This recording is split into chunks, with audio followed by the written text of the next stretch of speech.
পূর্বের লেসনে আমরা HTML5 এর ভিডিও নিয়ে একটু আলোচনা করেছিলাম। এ পর্যায়ে আমরা HTML5 এর অডিও নিয়ে আলোচনা করব। এগুলো হচ্ছে একটু বেসিক ধারণা দিচ্ছি আপনাদেরকে।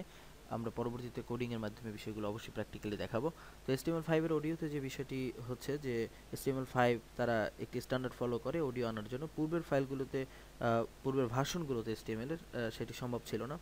তো আমি এভাবে বলি যে before HTML5 there was no standard for playing audio file on a web page. Web পেজে HTML5 এর পূর্বের ভার্সনগুলোতে অডিও আনার কোনো উপায় ছিল না, কিন্তু HTML5 এর before HTML5 audio file could only be played with plugins like flash. ওই ফ্লাশের মাধ্যমে আমরা অডিওকে প্রদর্শন করাতে পারতাম। HTML5 আসার পরে যেটি হয়েছে, অডিও নামে একটি ট্যাগ এসেছে এবং এই ট্যাগটি এখন স্ট্যান্ডার্ড ফলো করে অডিও আনার জন্য ওয়েব পেজে। এখন আসি কিছু ব্রাউজার, কোন ব্রাউজার কী ফরম্যাট সাপোর্ট করে। আমরা অনেক ফরম্যাট নিয়ে পূর্বে আলোচনা করেছি, তার ভিতরে MP3, WAV এবং OGG এই তিনটি ফরম্যাট ওয়েবের জন্য সাপোর্টেড, এবং ইন্টারনেট এক্সপ্লোরার সে শুধুমাত্র MP3 সাপোর্ট করে। গুগল ক্রোম এবং ফায়ারফক্স তারা তিনটি ফরম্যাটই সাপোর্ট করে।